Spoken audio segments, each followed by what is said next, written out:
जय श्री कृष्णा, राधे राधे। दोस्तों मैं आज आप सभी भक्तों को लड्डू गोपाल की दिल दहला देने वाली बिल्कुल सत्य लीला कथा सुनाऊंगी, जिसे सुनकर आप आश्चर्य रह जाएंगे। आप सोच भी नहीं सकते कि हमारे लड्डू गोपाल हमारे कान्हा के साथ कोई ऐसा भी कर सकता है। दोस्तों आज की घटना हमारे साथ शेयर की है आरती जी ने। आरती जी बताती हैं कि मेरे जीवन में एक ऐसा मोड़ आया जहाँ पर सब कुछ बदल गया। एक बार मुझे तो ऐसा लगा कि सब कुछ खत्म हो गया है। आरती जी बताती हैं कि एक बार मेरे मम्मी और पापा दोनों ही माघ माह का स्नान करने के लिए गंगा जी पर जा रहे थे। आरती जी बताती हैं कि रास्ते में इतना जोरदार एक्सीडेंट हुआ कि मेरे मम्मी और पापा दोनों की ही मृत्यु हो गई। मेरी छोटी सी उम्र में ही मेरे मम्मी पापा मुझे छोड़कर चले गए। आरती जी बताती हैं कि मेरे मम्मी पापा के जाने के बाद मुझे ऐसा लगता था कि मानो दुनिया में मेरा कोई है ही नहीं, सब कुछ खत्म हो गया है। आरती जी बताती हैं कि मेरे मम्मी पापा के जाने के बाद मैं बिल्कुल अकेली और अनाथ सी हो गई थी, लेकिन मेरे मम्मी पापा के जाने के बाद मेरे बड़े भैया ने ही मुझे संभाला।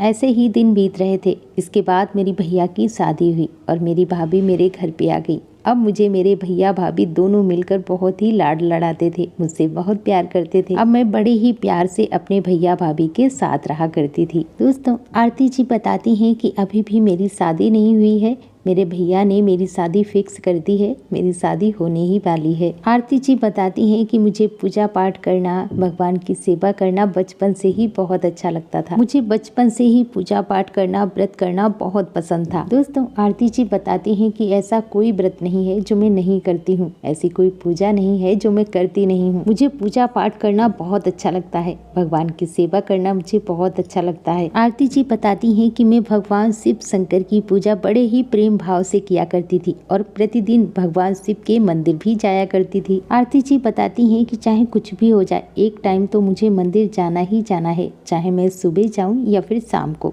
एक बार मैं भगवान शिव के मंदिर जरूर जाती हूँ। आरती जी बताती हैं मुझे भगवान शिव की भक्ति करना इतना पसंद है कि मैं अपने शब्दों में बयान नहीं कर सकती। चाहे मेरे सारे काम ही क्यों न छूट जाए, पर मुझे भगवान शिव की पूजा आराधना करने से कोई नहीं रोक सकता। आरती जी बताती हैं कि मैं एक छोटे से गाँव में रहने वाली हूँ। उन्होंने अपने गाँव का नाम नहीं बताया है। आरती जी बताती हैं कि माघ का महीना चल रहा था और मैंने माघ महीने का नियम ले रखा था। मैं पूरे माघ महीने का स्नान भी करती हूँ और स्नान करने के बाद मेरे पास में ही एक नदी पड़ती है, वहाँ पर मैं प्रतिदिन दीपदान करने के लिए भी जाया करती हूँ। आरती जी बताती हैं कि प्रतिदिन की तरह आज भी मैं दीपदान करने के लिए गई थी नदी पर, और जब मैंने दीपक को प्रज्वलित किया और दीपक प्रज्वलित करने के बाद जब मैं नदी में प्रवाहित करने के लिए गई तो मुझे एक अजीब सी चमकती हुई चीज पानी में दिखाई दी। पहले मैंने सोचा कि यह क्या हो सकता है कोई पीला पत्थर हो। आरती जी बताती हैं कि मैंने पहले दीपदान किया, इसके बाद मैंने हाथ डालकर वो चीज निकाली।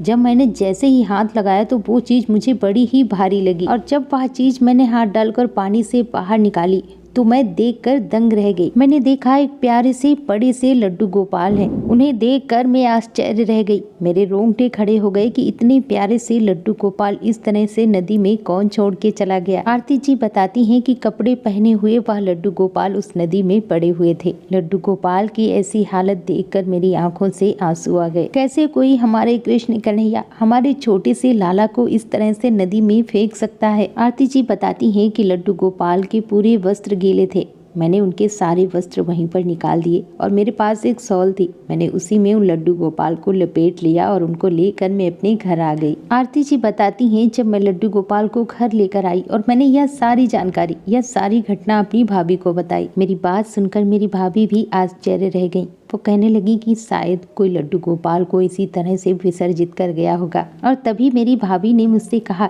कि तुम्हें इस तरह से लड्डू गोपाल को अपने घर में नहीं लाना चाहिए था। हो सकता है यह लड्डू गोपाल खंडित हो गए हों या फिर किसी ने टोना टटका करके इन लड्डू गोपाल को इस तरह से नदी में फेंक दिया है और तुम इस तरह से उनको उठा करके ले आई। तुम्हें इन लड्डू गोपाल को नहीं लाना चाहिए था। आरती जी बताती हैं कि भाभी की बात सुनकर मुझे भी बहुत दुख हुआ कि भाभी ऐसी बातें कैसे कर सकती हैं। और फिर तभी मेरी भाभी ने मुझसे फिर से कहा कि तुम तो रोज दीपदान करने के लिए नदी पर जाती हो और इन लड्डू गोपाल को तुम वहीं पर फिर से विसर्जित कर देना, इन्हें हमें घर पे रखना ठीक नहीं लगा। आरती जी कहती हैं कि भाभी की बात सुनकर मुझे बहुत दुख हुआ। मैंने भाभी से कह दिया कि हाँ ठीक है, कर दूंगी दोबारा से इनको विसर्जित। इसके बाद शाम का खाना खाने के बाद सभी अपने अपने रूम में सोने के लिए चले गए। आरती जी बताती हैं, मुझे तो नींद ही नहीं आ रही थी। मैं अपने लड्डू गोपाल को अपनी आंखों के सामने बिठाकर उन्हें देखे जा रही थी और मेरी आंखों से आंसू ही नहीं रुक रहे थे। और लड्डू गोपाल को देखते देखते मैंने पूरी रात यही सोचा कि मैं ऐसा क्या करूं जो मेरे पास से यह लड्डू गोपाल कभी ना जाए, क्योंकि मेरी भाभी भी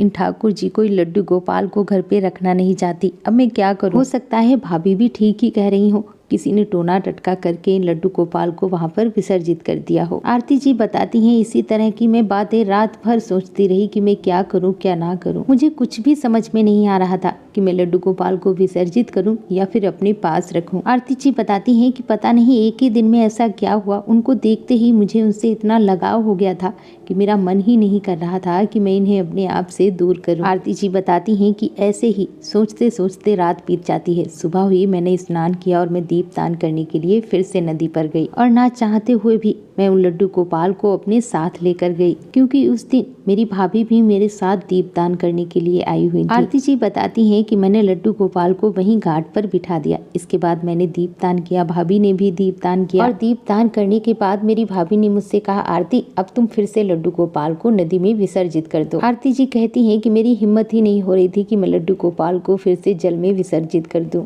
मेरी आंखों से आंसू भर आए। मैंने भाभी से कह दिया, भाभी मैं लड्डू गोपाल को नदी में विसर्जित नहीं करूंगी, आप लड्डू गोपाल को यहीं घाट पर ही बैठा रहने दीजिए। ना कहने के बाद मैं वहाँ से आगे चलने लगी। मेरी भाभी भी मेरे साथ चलने लगी और लड्डू गोपाल वहीं घाट पर बैठे हुए थे। आरती जी बताती हैं कि लड्डू गोपाल को वहीं पर छोड़कर जैसे ही मैं थोड़ा आगे बढ़ी, मेरी भाभी को एक आवाज सुनाई दी। तभी मेरी भाभी ने मुझसे कहा, आरती तुम्हें कोई आवाज सुनाई दी? मुझे ऐसा लग रहा है कि जैसे तुम्हें कोई बुला रहा है। तभी मैंने कहा कि भाभी यहाँ घाट पर तो कोई भी नहीं है, मुझे कौन बुलाएगा? तभी मेरी भाभी मुझसे कहती हैं कि नहीं आरती, मुझे ऐसा लग रहा है कि तुम्हें कोई बुला रहा है, मेरे कानों में ऐसी आवाज आ रही है। आरती जी कहती हैं, इसके बाद मैं और भाभी फिर से आगे बढ़े। तभी फिर से मेरी भाभी को आवाज आई और इस बार मुझे भी सुनाई दिया कि कोई मुझसे कह रहा है कि मुझे भी अपने साथ लेकर चलो। मुझे ऐसी आवाज सुनाई दी जैसे कोई छोटा बच्चा मुझे पुकार रहा हो, मुझे बुला रहा है, मुझसे कह रहा है कि मुझे भी अपने साथ लेकर चलो, मुझे इस तरह से अकेला छोड़कर यहाँ पर मत जाओ। आरती जी बताती हैं कि भाभी की बात पर तो मुझे पहले यकीन ही नहीं हुआ, लेकिन फिर जब मैंने खुद अपने कानों से वह आवाज सुनी, इसके बाद मैंने वह आवाज सुन के जब पीछे मुड़ के देखा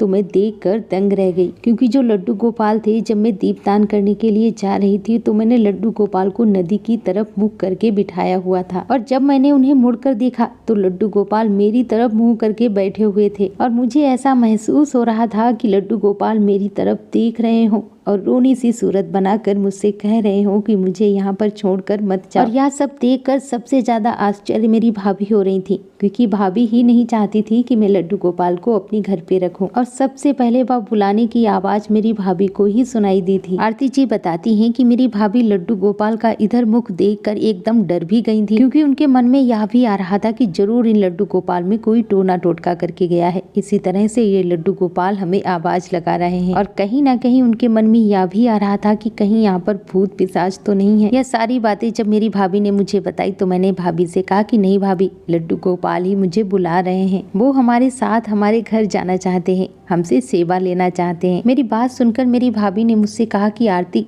पागल हो गई हो तुम, यहाँ पर जरूर कोई भूत परे थे, लड्डू गोपाल भला कैसे किसी को बुला सकते हैं, और कोई लड्डू गोपाल तुझे नहीं बुला रहे हैं, जरूर यहाँ पर कोई भूत है, जल्दी जल्दी चलो यहाँ से, हम घर पे चलते हैं। आरती जी बताती है कि मेरी भाभी मेरा हाथ पकड़कर मुझे घर की तरफ खींचने लगती हैं। तभी मैं भाभी से हाथ छुड़ा लेती हूँ और कहती हूँ कि भाभी अब मैं अपने लड्डू गोपाल को यहाँ पर छोड़कर कहीं भी नहीं जाऊंगी, मैं अपने कान्हा को अपने साथ लेकर ही जाऊंगी। मेरे बहुत ज्यादा जिद करने पर मेरी भाभी भी मान जाती हैं और मैं लड्डू गोपाल को दौड़कर अपने गले से लगा लेती हूँ और अपने लड्डू गोपाल अपने कान्हा को लेकर अपने घर आती हूँ। मेरी भाभी मान तो गई थी, लेकिन वो मन ही मन में गुस्सा भी हो गई थी, क्योंकि मैंने उनकी बात नहीं मानी थी और भाभी ने मेरी शिकायत भी भैया से की कि मैं उनकी बात नहीं मानती हूँ, मैं अपनी मनमानी करती हूँ। उनके मना करने पर भी मैं लड्डू गोपाल को नदी से उठाकर अपने घर पे ले आई हूँ। भाभी की बात सुनकर मेरे भैया ने कहा कि कोई बात नहीं, तुम्हें तो नहीं करनी है ना सेवा, वो लेकर आई है तो वो खुद ही लड्डू गोपाल की सेवा कर लेगी। देखो, उसे लड्डू गोपाल की सेवा सेवा करनी है, इसीलिए वह लड्डू गोपाल को लेकर आई है। तुम क्यों परेशान हो रही हो? मेरे भैया की बात सुनकर भाभी ने भी कुछ नहीं कहा। इसके बाद मैं लड्डू गोपाल की सेवा बड़े ही प्रेम भाव से करने लगी। इसके बाद बड़े ही प्रेम भाव से मैं लड्डू गोपाल की सेवा किया करती थी। आरती जी बताती हैं कि जब मैं यह लड्डू गोपाल लेकर के आई थी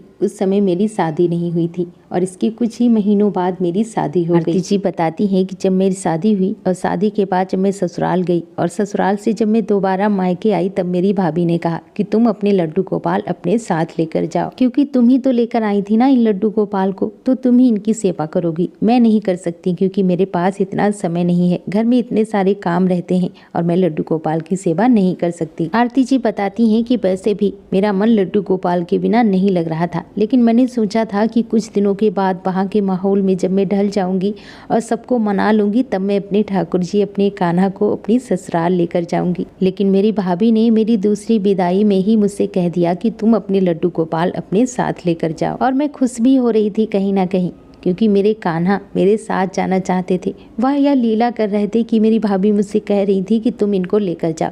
इसी बहाने मैं अपने लड्डू गोपाल अपनी कान्हा को अपनी ससुराल लेकर गई। आरती जी बताती हैं कि जब मैं लड्डू गोपाल को अपनी ससुराल लेकर गई तो मेरी सासू माँ का लड्डू गोपाल को देखते ही मुंह बन गया। वो मेरे पास लड्डू गोपाल को देखकर एकदम से हैरान हो गई और मुझे यह महसूस भी हुआ कि मेरे ठाकुर मेरे कान्हा को देखकर मेरी सासू माँ बिल्कुल भी खुश नहीं थी। लेकिन उस समय मेरी सासू माँ मुझसे कुछ भी नहीं कह पाई। मैंने लड्डू गोपाल को ले जाकर के एक स्थान पर विराजित कर दिया। इसके बाद आरती जी बताती हैं कि 1 से 2 दिन बीत गए। मेरी सासू माँ ने मुझे लड्डू गोपाल की सेवा का मौका ही नहीं दिया। मैं मन ही मन उनसे क्षमा प्रार्थना करती थी, क्योंकि मेरी अभी नई नई शादी हुई थी। मैं वहाँ पर डर भी रही थी, इसीलिए मैंने किसी से भी कुछ भी नहीं कहा और मैं लड्डू गोपाल से मन ही मन क्षमा प्रार्थना करती रही। ऐसे ही धीरे धीरे आरती जी बताती हैं कि 3 से 4 दिन बीत गए। मेरी एक छोटी ननद है, मैंने उससे पूछा कि बेटा यहाँ पर मैंने लड्डू गोपाल को रखा था, यहाँ पर मैंने लड्डू गोपाल को विराजित किया था, वो कहाँ पर गए? क्योंकि मैंने तो लड्डू गोपाल को यहीं पर बिठा दिया था,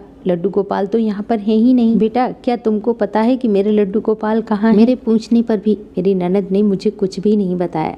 तभी मैंने जाकर सासू माँ से पूछा कि मम्मी जी आपने लड्डू गोपाल को देखा है क्या? मैंने तो यहीं पर लड्डू गोपाल को बिठा दिया था। आरती जी कहती हैं मेरी बात सुनकर मेरी सासू माँ लड्डू गोपाल को मेरे पास लेकर आई और मुझसे कहने लगी कि बेटा हमारे घर में ना काली माँ की पूजा होती है, हमारे घर में लड्डू गोपाल की पूजा नहीं हो सकती। और पहली तो बात यह कि तुम्हें अपने घर से भगवान जी को लाना ही नहीं चाहिए था, और अगर लेकर आ ही गई हो तो इस बार इनकी पूजा सेवा कर लो। इसके बाद जब तुम अपने मायके जाओगी तो इनको अपने साथ लेकर जाना और वहीं पर इनको छोड़ देना। आरती जी बताती हैं कि अपनी सासू माँ की बात सुनकर मैं आश्चर्य रह गई। मैं सोचने लगी कि अब मैं अपने ठाकुर जी को कहाँ लेकर जाऊँ और मैं इनके बिना कैसे रह सकती हूँ। उस समय तो मैंने अपनी सासू माँ से कह दिया कि हाँ मैं लड्डू गोपाल को अपने घर पे छोड़ आऊंगी। इसके बाद मेरी सासू माँ वहाँ से चली गई। मेरी सासू माँ के जाने के बाद मैं बैठ गई। मैं सोचने लगी कि अब मैं क्या करूँ। मेरे मन में हलचल सी हो रही थी कि अब मैं लड्डू गोपाल को कहाँ पर लेकर जाऊँ, क्योंकि मायके में मेरी भाभी लड्डू गोपाल की सेवा करने को तैयार नहीं है।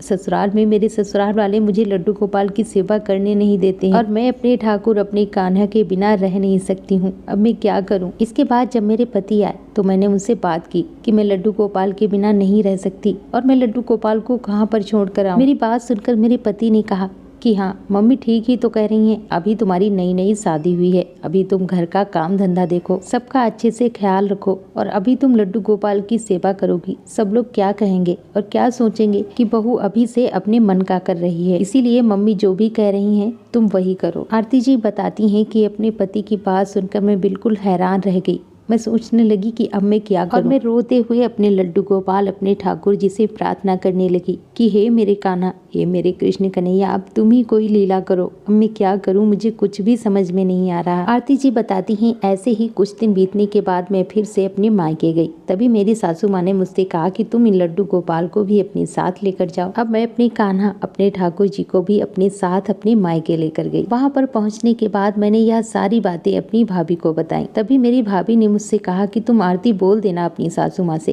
कि यहाँ पर कोई लड्डू गोपाल की सेवा करने वाला नहीं है। मेरी भाभी अकेले हैं, बच्चों को संभालना, घर का काम करना और लड्डू गोपाल की सेवा वह कैसे कर पाएंगी। और जब यह सारी बातें तुम अपनी सासू माँ को बताओगी तो वो तुम्हें लड्डू गोपाल की सेवा करने से नहीं रोकेंगी। मैंने भी अपनी भाभी से कह दिया कि हाँ भाभी, ऐसा ही मैं अपनी सासू माँ से बोल दूंगी। इसके बाद कुछ दिन मायके में रुकने के बाद मैं फिर से ससुराल आ गई। जब मैं ससुराल आई तो फिर से मैं अपने लड्डू गोपाल को अपने साथ लेकर आई और जैसे ही मैं अपने लड्डू गोपाल अपनी कान्हा को लेकर अपने ससुराल में गई, अपने घर में गई, मेरी सासू माँ को देखकर मैं दंग रह गई, क्योंकि मुझे नहीं पता था कि मेरी सासू माँ मेरे साथ ऐसा भी कर सकती हैं। मेरे घर में जाते ही मेरे लड्डू गोपाल को देखकर तुरंत ही मेरी सासू माँ ने मुझसे कह दिया कि तू फिर से लड्डू गोपाल को लेकर आ गई। मैंने तुमसे पहले ही कहा था ना कि इनको लेकर मत आना, वहीं पर छोड़ देना, हमारे घर पे लड्डू गोपाल की सेवा नहीं होती है। तो तुम क्यों इनको लेकर आई हो दोबारा? तुमको एक बार में समझ में नहीं आता कि हमारे घर में काली माँ की पूजा होती है। आरती जी बताती हैं कि जैसे ही मैं घर में गई थी वैसे ही यह सारी बातें मेरी सासू माँ ने मुझे सुना डाली। आरती जी बताती हैं कि मेरी सासू माँ की बात सुनकर मेरी आंखों में आंसू आ गए, क्योंकि मेरे लड्डू गोपाल का उस घर में स्वागत भी नहीं हुआ, सम्मान भी नहीं हुआ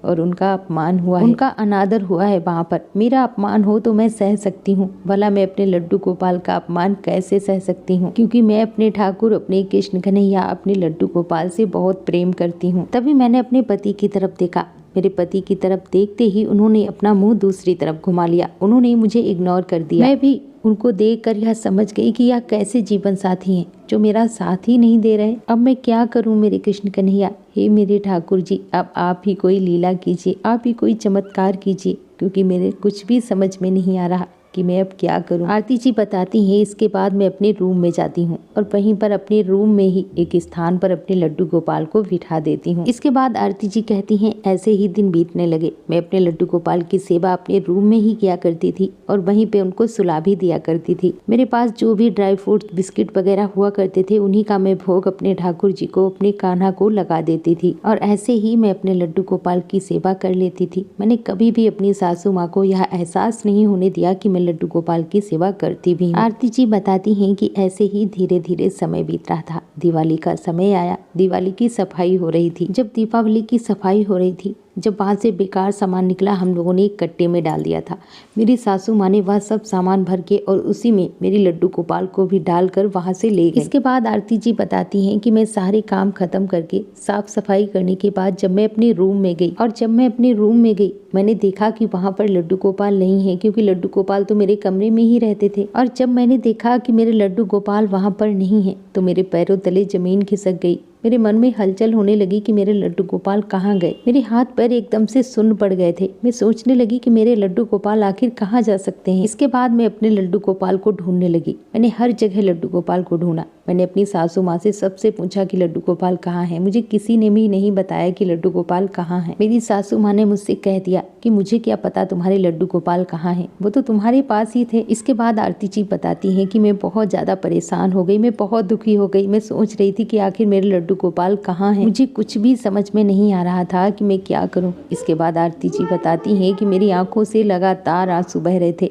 और मैंने रोते हुए मन ही मन अपने लड्डू गोपाल से प्रार्थना की कि हे मेरे कान्हा, हे मेरे लड्डू गोपाल, तुम कहाँ हो? मुझे ऐसे छोड़कर तुम कहाँ चले गए? तुम जहाँ कहीं भी हो मुझे बताओ कि तुम कहाँ हो और मेरे पास आ जाओ। इसके बाद आरती जी बताती हैं कि मेरी छोटी ननद मेरे पास आ जाती है खेलते हुए। तभी मैं उससे पूछती कि बेटा तुमने देखा है कि लड्डू गोपाल कहाँ गए हैं? तुमने कहीं पर देखा है कोई लड्डू गोपाल को लेकर गया हो? आरती जी बताती हैं कि वह मुझे बताने वाली नहीं थी, लेकिन अचानक से उसके मुंह से निकल जाता है कि हाँ अभी मम्मी लेकर गई हैं लड्डू गोपाल को। आरती जी बताती हैं कि मैं अपनी ननद की बात सुनकर दंग रह गई, क्योंकि मैंने पहले ही सासू माँ से पूछा था कि आपने लड्डू गोपाल को देखा है क्या, तो उन्होंने मुझे मना कर दिया था। अब मैं वहाँ से जल्दी जल्दी अपनी सासू माँ के पास जाती हूँ और उनसे पूछती हूँ कि मम्मी जी आपने लड्डू गोपाल को देखा है क्या? तभी मेरी सासू माँ ने कहा कि नहीं। किसने कहा तुमसे? मैंने तो पहले ही मना कर दिया था कि मैंने लड्डू गोपाल को नहीं देखा है। तभी मैंने अपनी सासू माँ से कहा कि बिट्टू ने मुझे बताया है। सभी लोग मेरी ननद से घर में बिट्टू बिट्टू ही कहते हैं। आरती जी बताती हैं कि तभी मैंने अपनी सासू माँ से कहा कि बिट्टू ने मुझे बताया है कि उन्होंने लड्डू गोपाल को तुम्हारे साथ देखा है। मेरी बात सुनकर मेरी सासू माँ ने कहा कि मेरे पास कोई लड्डू गोपाल नहीं है, मैं लड्डू गोपाल का क्या करूँ, मेरे पास कोई लड्डू गोपाल नहीं है, और वैसे भी मैं तुम्हारी मूर्ति को लेकर क्या करूंगी। आरती जी बताती हैं कि मैं सासू माँ की बात सुनकर एकदम चुप हो गई। फिर मैंने इसके बाद अपने लड्डू गोपाल को ढूंढना शुरू कर दिया कि आखिर मेरे लड्डू गोपाल कहाँ चले गए। लड्डू गोपाल को ढूंढते हुए मेरी आंखों से आंसू नहीं रुक रहे थे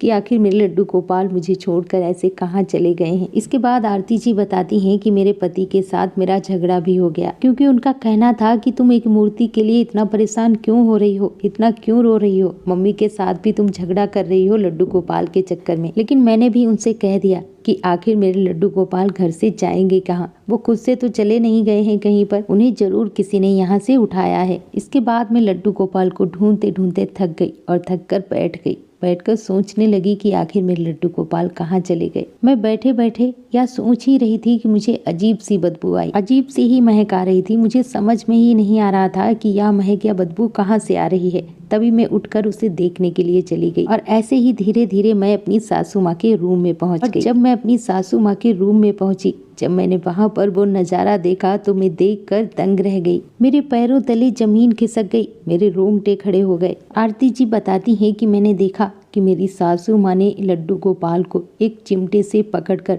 तेजाब में डुबो दिया था। यह देखकर मेरे तो रोंगटे खड़े हो गए, मेरी आंखों से आंसू भर आए। मैं अपने प्यारे से कन्हैया अपने लड्डू गोपाल की ऐसी हालत देखकर एकदम से डर गई और मैं वहीं पर खड़े खड़े एकदम से चीख पड़ी और मैंने चिल्लाते हुए कहा कि मम्मी जी आप यहाँ क्या कर रही हैं। मेरी आवाज सुनकर मेरी सासू माँ डर गई और डर के मारे मेरी सासू माँ ने उस चिमटे को ही छोड़ दिया। वो इसलिए डर गई थी क्योंकि उन्होंने मुझसे झूठ बोला था कि उन्होंने मेरे लड्डू गोपाल को नहीं देखा है, और मुझे देखकर मेरी सासू माँ चौंक गई और चौंकने की वजह से चिमटा हाथ से छूट गया और मेरे लड्डू गोपाल फिर से उसी तेजाब में गिर गए। और बहुत देर तक मेरे लड्डू गोपाल उसी तेजाब में पड़े रहे, क्योंकि मैं भाग कर वहां गई। मेरा तो दिमाग ही खराब हो गया था, मेरा दिमाग काम ही नहीं कर रहा था कि मैं अपने लड्डू गोपाल को तेजाब से बाहर कैसे निकालूं। आरती जी बताती हैं कि मेरी आंखों के सामने ही मेरे लड्डू गोपाल की आंखें, हाथ, पांव सब काले पड़ने लगे। तेजाब में मैं उनका कलर उतरता हुआ देख रही थी। मेरी आंखों से झरझर आंसू बह रहे थे, मुझे कुछ भी समझ में नहीं आ रहा था। आरती जी बताती हैं कि जब मुझे कुछ भी समझ में नहीं आया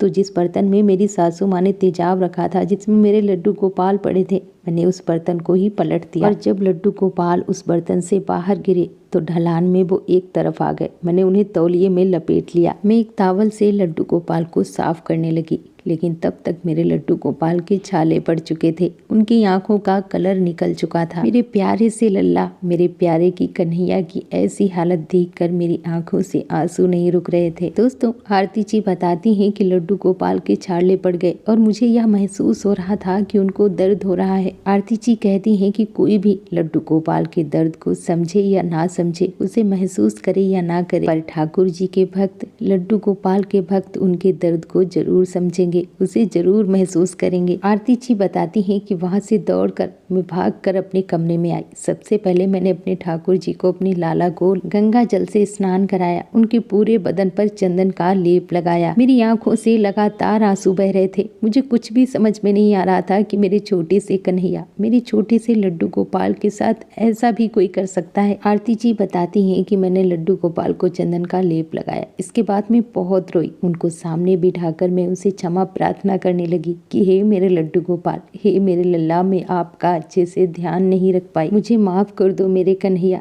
मुझे माफ कर दो मेरे लल्ला, मुझसे बहुत बड़ी गलती हुई है, मुझसे बहुत बड़ी भूल हुई है, मेरी वजह से ही, अनजाने में ही सही, तुमको इतना दर्द झेलना पड़ा है। आरती जी बताती हैं कि इसके बाद मैंने उस दिन शाम के समय खाना भी नहीं बनाया था और ना ही मैंने खाना खाया था। इसके बाद शाम के समय में जब मेरे पति घर पे आए तो मैंने उन्हें सारी बात बताई और तब उस दिन मेरे पति ने मेरी सासू माँ पर बहुत गुस्सा किया, बहुत चिल्लाया कि ठीक है, अभी तक तुम पूजा करने के लिए रोक रही तब तो ठीक था, लेकिन तुमने लड्डू गोपाल को तेजाब में डाल दिया, ये कहाँ पर सही है, इसे कौन सही बताएगा। और वैसे भी तुम काली माँ की पूजा कर रही थी और वह लड्डू गोपाल की पूजा कर भी रही थी, तो इसमें क्या हो जाता, उसे करने देती ना लड्डू गोपाल की सेवा। तुमको ये सब नहीं करना चाहिए था मम्मी, ये सब तुमने बहुत गलत किया है। इसके बाद सभी अपने अपने रूम में चले गए। आरती जी बताती हैं कि आपको यकीन नहीं होगा, सच में मेरे लड्डू गोपाल के छाले पड़ गए थे। इसके बाद मैंने लगातार उनको चंदन का लेप और हल्दी लगाना शुरू किया। आरती जी बताती हैं कि मेरे लड्डू गोपाल, मेरे कान्हा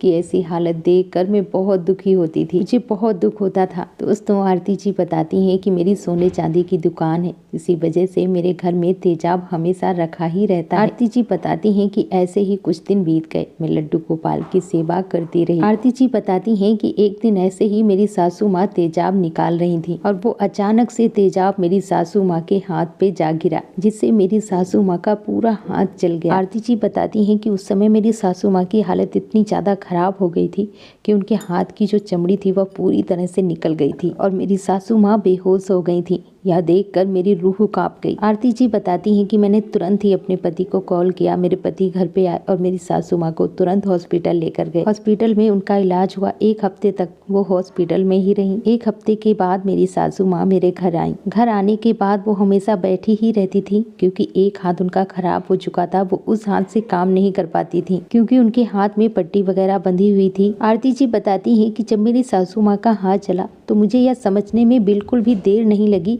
कि यह सब मेरे कान्हा ने ही किया है, क्योंकि मेरी सासू माँ ने तो लड्डू गोपाल को पूरा ही तेजाब में डुबो दिया था। उन्होंने इसकी सजा उनको दी है। आरती जी बताती हैं कि मैं यह बिल्कुल भी नहीं चाहती थी कि मेरी सासू माँ का इस तरह से हाथ जल जाए, उनके ऊपर तेजाब गिर जाए, पर हाँ, वो कहते हैं ना कि जैसी करनी वैसी भरनी। आरती जी बताती हैं कि इसके बाद मैंने हाथ जोड़कर अपने ठाकुर, अपने लाला से प्रार्थना की, हे मेरे प्रभु, वो तो अज्ञानी है, उनसे जाने अनजाने में भूल हुई है, लेकिन आप उनके साथ ऐसा ना करें। आपके साथ उन्होंने जो भी किया है, लेकिन आप परमात्मा है, परमपिता परमेश्वर हैं। अपने बच्चों को, अपने भक्तों को सही रास्ता दिखाएं। इसके बाद आरती जी बताती हैं कि मेरी सासू माँ कभी भी मुझे लड्डू गोपाल की सेवा करने से नहीं रोकती थी और वो खुद भी लड्डू गोपाल पर विश्वास करने लगी थी। उनके मन में भी लड्डू गोपाल के प्रति श्रद्धा भक्ति आ गई थी। आरती जी बताती हैं कि अब मैं, मेरी सासू माँ और मेरे हस्बैंड सभी लड्डू गोपाल की सेवा बड़े ही प्रेम भाव से करते हैं। जब भी मेरी तबीयत ठीक नहीं होती है तब मेरी सासू माँ ही लड्डू गोपाल की सेवा किया करती हैं। और अब हम अपने किचन में बनाकर अपने घर में जो भी खाना बनाते हैं उसका भोग सबसे पहले अपने ठाकुर जी, अपने कान्हा को लगाते हैं। आरती जी बताती हैं कि अब हमारे घर में किसी भी चीज की कमी नहीं है। दिन दूनी रात चौगनी हमारे घर में ठाकुर जी की कृपा से तरक्की हो रही है। अब मैं और मेरी सासू माँ मिलकर अपने कान्हा और काली माँ की सेवा करते हैं। आरती जी, आपका बहुत बहुत धन्यवाद जो इतनी अद्भुत लीला कथा आपने हमारे साथ शेयर की। दोस्तों, अपना प्यार और साथ ऐसे ही बनाए रखना। तो दोस्तों, मेरे साथ प्रेम से बोलो, लड्डू गोपाल की जय, वृंदावन बांके बिहारी लाल की जय, कृष्ण कन्हैया की जय, जय जय श्री राधे।